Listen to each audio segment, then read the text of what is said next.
Selamat malam, Pak Wiba. Saya Imanul Sitonga, nomor induk mahasiswa 0104 321 0055. Kali ini saya akan menjelaskan dari week 1 hingga week 7. Nah, kita mulai dalam week pertama, di mana dalam week pertama terdapat bahan bacaan national different in political economy. Di mana pada bacaan ini, itu di mana saya memahami, di mana kompleksitas interaksi antara sistem politik, ekonomi, dan hukum dalam menentukan arah suatu negara dan dampaknya pada lanskap bisnis global. Nah, dalam week 1 ini, saya juga memahami di mana pentingnya indikator ekonomi seperti GNP atau Gross National Income, GNI, per orang, dan Purchasing Power Parity atau PPP, untuk menilai tingkat pembangunan suatu negara. Human Development Index atau HDI juga digunakan untuk memperhitungkan aspek-aspek seperti angka harapan hidup.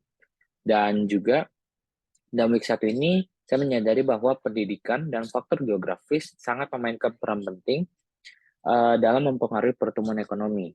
Nah, kita akan lanjut ke dalam week 2, di mana week 2 ini memang terdapat dua bahan bacaan, ada RSCT atau Regional Security Complex and Theory, dan Political Economy, di American Political Economy.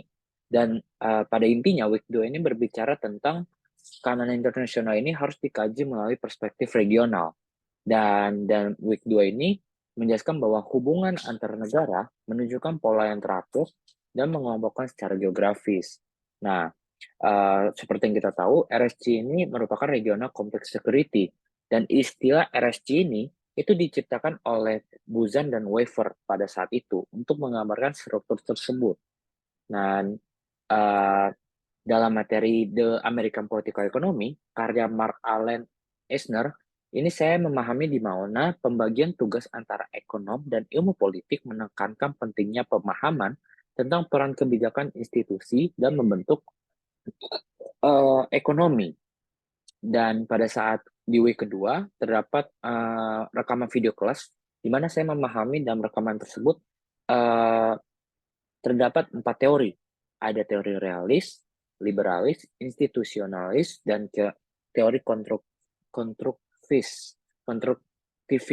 Di mana teori realis ini menekankan pentingnya pemahaman batas geografis, dan institusionalis itu menyoroti perlunya aturan dan kerjasama hubungan internasional antar negara ataupun aktor negara dan aktor non-negara. Sedangkan liberalis ini menekankan kemungkinan kerjasama di tengah persaingan. Dan konstruktivisme melihat kerjasama ini dan interaksi itu dapat membentuk dan menghasilkan suatu keputusan yang serupa. Nah, kita akan lanjut ke dalam week ketiga, di mana week ketiga ini menyoroti politik luar negeri Amerika Serikat dan dampaknya terhadap warga negara asing. Di mana dalam week ketiga ini saya pada intinya ini menjelaskan bahwa kebijakan luar negeri mereka terdiri dari proses yang kompleks dan sangat politis, dan memang proses ini berlaku pada perdagangan yang menguntungkan Amerika Serikat secara ekonomi dan menjaga stabilitas Amerika juga gitu loh. Dan saya mempelajari tentang Amerika Latin, di mana dalam Amerika Latin ini sebagai wilayah yang heterogen terdiri dari 34 negara yang mencakup Meksiko dan Amerika Latin lainnya gitu. Dan selanjutnya kita akan masuk ke dalam week keempat, di mana dalam week keempat ini berbicara tentang The Other Americans, di mana dalam materi The Other Americans ini berbicara tentang konflik-konflik di Amerika atau Nicaragua pada tahun 1990, dan terdapat gerakan di Ekuador dan Meksiko. Contoh di Ekuador itu ada Conayae dan Meksiko itu ada Zapatitasis. Dan selanjutnya kita akan lanjut ke dalam bahan bacaan kedua di week keempat, di mana pada saat itu saya cukup mengingat bahan bacaan itu berjudul President Power and Leaders, di mana pada saat itu banyak mengira bahwa jika menjadi seorang presiden Amerika itu mempunyai kekuatan power yang cukup besar.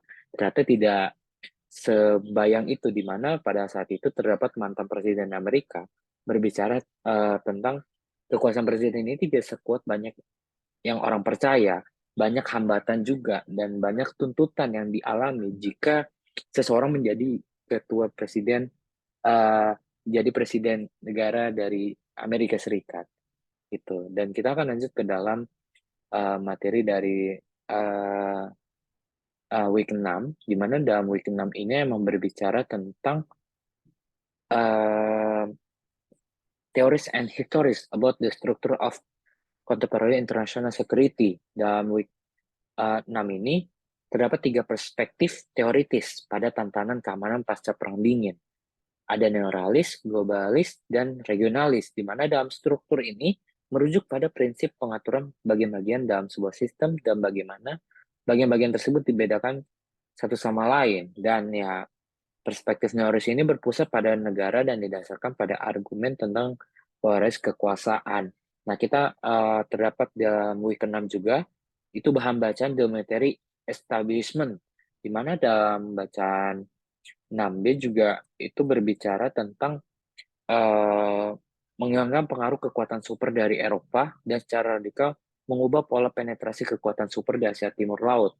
Dan pada saat itu juga saya cukup memahami di mana dengan menghapus konfrontasi ideologis dan kekuatan Uni Soviet dari persamaan itu sangat mengubah baik sifat maupun dinamika keamanan regional gitu. Dan kita akan lanjut ke dalam week ke-7 di mana dalam week ke-7 ini uh, memiliki bahan bacaan dari Rosati and Scott. Dan pada saat itu saya cukup memahami di mana dalam bidang investasi internasional, Amerika telah berkembang pesat, sementara ekonominya semakin terpengaruh oleh investasi asing. Bahkan investasi Amerika di luar negeri melonjak dari 85,6 miliar pada tahun 1960 itu menjadi 17 triliun pada tahun 2007. Nah, ini kan emang peningkatannya cukup meningkat di mana uh, apa namanya, aset investasi asing di Amerika juga meningkat dari 40,9 miliar US dollar itu menjadi lebih dari 20 triliun US dollar. Tentu hal ini akan menjadi uh, fokus dalam week ke-7 ini di mana emang berkembang pesat sekali investasi investasi asing yang berada di Amerika Serikat pada saat itu. Terus juga pada saat itu, saya memahami di week ke-7 ini, di mana peran lembaga pemerintah dalam kebijakan ekonomi luar negara Amerika Serikat ini telah berkembang seiring meningkatnya keterkaitan ekonomi global dengan ekonomi nasional. Di mana memang sejak 1950, struktur birokrasi yang terlibat dalam masa ini telah meluas dengan banyak lembaga pemerintah yang terlibat dalam pembuatan kebijakan ekonomi luar negeri. Bahkan Departemen Keuangan menjadi lembaga kunci dalam masalah perdagangan dan moneter, sedangkan Departemen Luar Negeri ini tetap berperan penting dalam kebijakan ekonomi dan luar negeri, gitu. Dan pada bacaan kedua juga pada week ke-7 itu berjudul tentang praktik yang dilembagakan atau moralisme keistimewaan Amerika. Pada bacaan ini, di tepatnya di week ke-7, ini saya mengetahui bahwa para elit kebijakan Amerika ini pada awal masa Republik pada abad 18 ini telah melakukan menginternalisasi pentingnya urusan luar negeri gitu loh. Terutama dalam pembentukan hubungan negara-negara Eropa, contoh Prancis, Belanda, dan Spanyol. Selain itu dalam hubungan ini juga dibangun melalui pengaman sejarah seperti hubungan Prancis yang dipelihara oleh Benjamin Franklin menjadi kunci dalam aspek mendukungnya revolusi Amerika pada saat itu gitu loh melawan Inggris. Sedangkan konstitusi norma dan orientasi nilai bersama yang diambil dari pengamat sejarah tersebut mempengaruhi cara para berpikir dan bertindak. Mungkin untuk itu sekian dari saya. Terima kasih.